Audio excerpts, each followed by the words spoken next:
మీరు ఇందాక చెప్పినట్టు మొదలుపెట్టినప్పుడు 46,000 కోట్లు, ఇప్పుడు 1,36,000 కోట్లు. ప్రాజెక్టు టైం ఫ్రేమ్ పెరిగినప్పుడు ఆటోమేటిక్గా కాస్ట్ పెరుగుతుంది కదండి. నేనేమన్నానంటే అందుకనే మీరు ఆలోచించుకోవాల్సింది, ఒక ప్రాజెక్ట్ తీసుకునే మునిపి ఎంత డబ్బులు అవుతుంది, ఎప్పటికి పూర్తి చేయగలుగుతాం. ఏ ప్రాజెక్ట్ అయినా ఈ రోజుల్లో టెక్నాలజీ పెరిగినాక 18 నెలలు 24 నెలల్లో పనిచేయచ్చు. ఈ ప్రాజెక్టులన్నీ కూడా కాలువల లైనింగ్, కాలువలు కూడా ప్రొక్లైన్స్ ఉన్నాయి, లైనింగ్ కూడా ఎక్కడ కూడా మెషిన్స్ వచ్చేసినాయి. చాలా స్పష్టంగా ఇంత టైం అని చేయొచ్చు.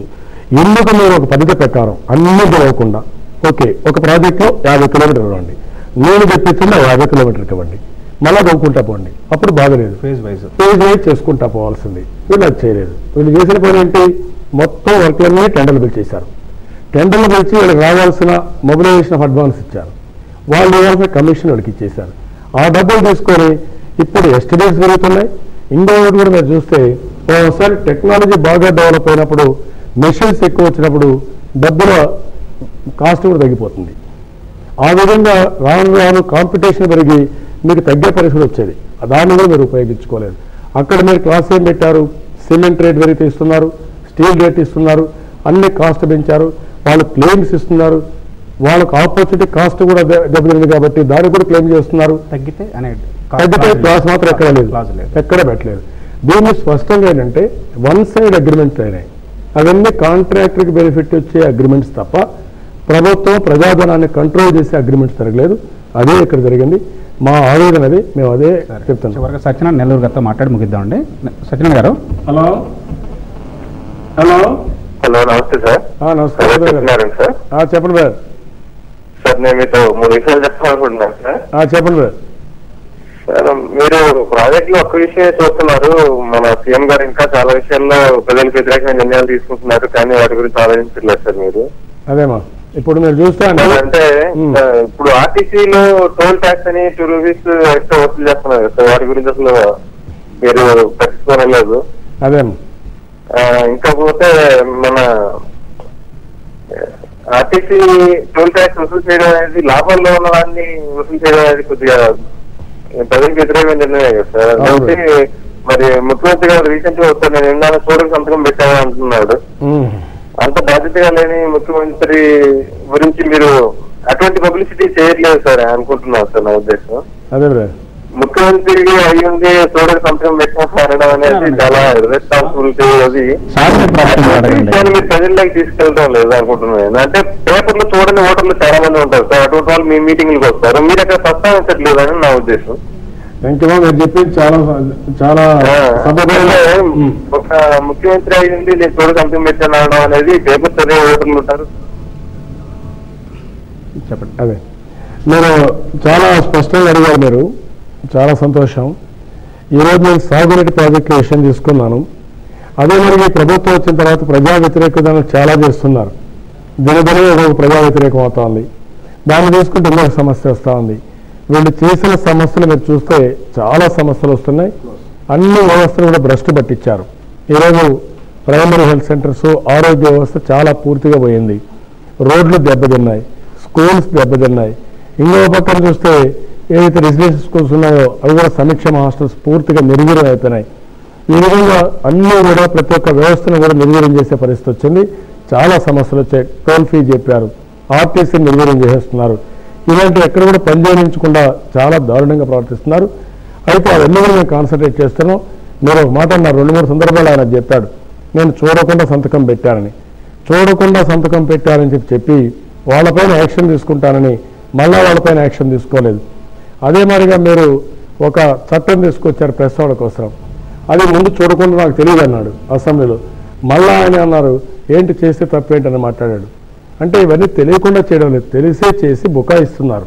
అంటే ఒక ముఖ్యమంత్రిగా ఉన్న వ్యక్తి ఎన్ని అసత్యాలు చెప్పి ముందుకు పోవాలనుకుంటున్నారో చాలా స్పష్టంగా అర్థమవుతుంది. చాలా ప్రతి వ్యతిరేకతలు జరుగుతున్నాయి. అయితే ఈరోజు నేను ముఖ్యంగా సాగునీటి ప్రాజెక్టుల విషయం మీ ముందు తీసుకొచ్చాను. ఈ ప్రోగ్రాంలో ఒక్కొక్కసారి ఒక ప్రోగ్రాం తీసుకొస్తున్నాను. నేను కూడా ఈరోజు ప్రజల్లోకి వెళ్ళి చాలా విషయాలు చెప్తున్నాను. ఇంకా చెప్పవలసిన విషయాలు చాలా ఉన్నాయి, అవి సెపరేట్ టేకప్ చేస్తాం. ఫైనల్గా నేను మిమ్మల్ని అందరినీ కోరేది, ప్రజలందరినీ కోరేది, నేనేదో వ్యతిరేకంగా మాట్లాడడం కాదు, ప్రతిపక్షం కాబట్టి నేను ఒక ప్రతిపక్షమే కాదు అన్ని ప్రతిపక్షాలు మాట్లాడుతున్నాయి. ఈరోజు మనందరం ఆలోచించుకోవాల్సింది ఈ సాగునీటి ప్రాజెక్టులు. ఈ సాగునీటి ప్రాజెక్టులో చాలా స్పష్టంగా తెలుగుదేశం పార్టీ చెప్తున్నాం, సాగునీటి ప్రాజెక్టులు కావాలి. ఇప్పుడు ప్రారంభించిన ప్రాజెక్టులు కూడా ఒక పద్ధతి ప్రకారం దీన్నంతా కూడా పూర్తి చేస్తాం. ఆ విధంగా పూర్తి చేయడం కోసం ఒక యాక్షన్ ప్లాన్ తయారు చేసుకుంటాం. రెండోది రామచంద్రారెడ్డి గారు అడిగారు కడప నుంచి, అది కూడా మనం ఆలోచించుకోవాల్సిన అవసరం ఉంది. ఒకటి ప్రాజెక్టులు పూర్తి చేయడం, రెండో విషయం మనం చూసినప్పుడు ఈ ప్రాజెక్టులో జరిగిన అవినీతిని, ప్రజాధనాన్ని ఏ విధంగా రికవర్ చేయాలి, క్వాలిటీ ఏ విధంగా మెయింటైన్ చేయాలి అనే విషయం కూడా చెప్పారు. దానిపైన కూడా మేము ఆలోచిస్తున్నాం. ఒక కమిటీ వేసాం, పార్టీలో కూడా స్టడీ చేస్తాం. మీరు కూడా సూచనలు ఇవ్వండి. ఆ సూచనలను తీసుకొని భవిష్యత్తులో ఏం చేయాలో ఆ విధంగా చేయడం కోసం ముందుకు పోతామని చెప్పి తెలియజేసుకుంటూ మరొకసారి చాలా మంచి క్వశ్చన్స్ వేశారు. అవినీతి పైన ప్రజలందరూ కూడా చాలా వరకు అవేర్నెస్ ఉంది, చైతన్యం ఉంది. ఎస్ఎంఎస్ పెట్టామండి. ఇది వెళ్తున్నప్పుడు ఎస్ఎంఎస్ రన్ చేసాం మేము. 74% ఆఫ్ ద పీపుల్ దేసే అంటే అవినీతి ఉన్నదే అని అన్నారు. 26% ఆఫ్ ద పీపుల్ అవినీతి లేదు అన్నారు. దాన్ని మీరు ఇప్పుడే ఎస్ఎంఎస్లో కూడా 74% ప్రాజెక్టులు అవినీతి ఉందని, 26% లేదని చెప్పడం జరిగింది. అంటే 174 మంది దీన్ని అర్థం చేసుకోగలిగారు. చాలా సంతోషం. అంటే రాష్ట్రం మొత్తం మీరు కూడా విట్నెస్ చేస్తున్నారు, పత్రికలు రాస్తున్నాయి, అదే మరి టీవీలు చూపిస్తున్నాయి, ప్రతిపక్షాలు చెప్తున్నాయి, మేము కూడా చెప్తున్నాం. అన్నింటికంటే ముఖ్యంగా మీరు కూడా చూస్తున్నారు అక్కడ జరిగిన నాసిరకం పనులు ఏం జరిగాయో, నాణ్యత లేకుండా పనులు ఏం జరిగాయో. ఇంకో పక్కన చూస్తే అన్ని ప్రాజెక్టులు కూడా కాలువకి ఎంత డబ్బులు ఇచ్చారో ఒక బోర్డు పెడితే మీకే అర్థమవుతుంది. అది కూడా పెట్టమని డిమాండ్ చేస్తున్నారు. వీళ్ళు పెట్టరు, కానీ అది పెడితే మీకే అర్థమవుతుంది. ఇంకా సామాన్య ప్రజలకు అర్థమయ్యే భాషలో ఒక బోర్డు పెట్టి ఈ కాలువకి ఎంత అయింది, లేకుంటే ఈ కాలువ క్యూబిక్ మీటర్ కింద ఇచ్చి అని కానీ ట్రాన్స్పరెంట్గా పెడితే ఇంకా చాలా వాస్తవాలు వస్తాయి. రెండోది, ఈ ప్రాజెక్టు వల్ల ఎక్కడెక్కడ నీళ్లు ఇచ్చారో అది కూడా పెడితే ఇంకా ఈజీగా మీకు అర్థమవుతుంది. అవన్నీ కూడా మొన్న ఇంటర్నెట్లో పెట్టారు. ఇంటర్నెట్లో పెట్టేటన్ని అవాస్తవాలు పెట్టారు. అవి కూడా మేము ఎస్టాబ్లిష్ చేశాం. నేను ఆ 26% ఎవరైతే జరగాలన్నారో వాళ్ళని కూడా ఒకసారి చూడమంటున్నాను. ఇది మన రాజకీయం చేయక్కర్లేదు. అవినీతి పెద్ద జాడ్యం, అవినీతి చాలా పెద్ద సమస్య. ఏ ప్రాజెక్టు కూడా పూర్తి కావాలంటే, ఏ దేశం కూడా అభివృద్ధి కావాలంటే అవినీతి ఎక్కువ ఉంటే ఈ యొక్క అభివృద్ధి ఫలితాలు పూర్తిగా మింగేస్తుంది. చాలా వరకు మనకు ఫలితాలు వచ్చే అవకాశం లేదు. ఈ ప్రజాస్వామ్యం ఇంకో పక్క కూడా చూస్తే ఇప్పుడు సంస్కరణలు వచ్చాయి. సంస్కరణలో పెద్ద ఎత్తున పనులు జరుగుతున్నాయి. కొంతమంది అవినీతి పనులు ఈ సంస్కరణ అవకాశంగా తీసుకొని వందల వేల కోట్ల రూపాయలు సంపాదించదని పోతున్నారు. అంటే డబ్బుల మేనియా, డబ్బుల పిచ్చి. ఆ డబ్బులు సంపాదించుకోవడం కోసం పోతున్నారు. ఆ డబ్బులు ఏం చేస్తా తెలియదు కానీ మొత్తం వ్యవస్థ మాత్రం కుప్పగొలిపోయే పరిస్థితి వస్తూ ఉంది. ప్రజలకు చాలా చెడు ప్రభావం వస్తూ ఉంది. ఈ విషయాన్ని మీరు గుర్తుపెట్టుకోవాల్సి కోరుకుంటూ మరొకసారి ఈ సమస్య పైన ఎవరైతే స్పందించారో వారందరినీ అభినందించి సెలవు తీసుకుంటాను. జై హింద్.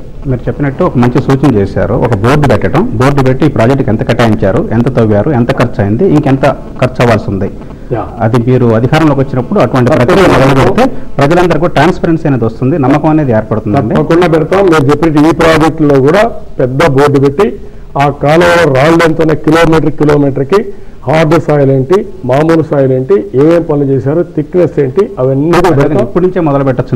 మీరు ప్రాజెక్టు దగ్గరికి వెళ్ళి బోర్డు పెట్టి మీ వారు ఎంత ఖర్చు పెట్టారు, ఎంత కలెక్ట్ చేస్తూ ఇప్పుడు పెట్టే ప్రయత్నం చేయండి.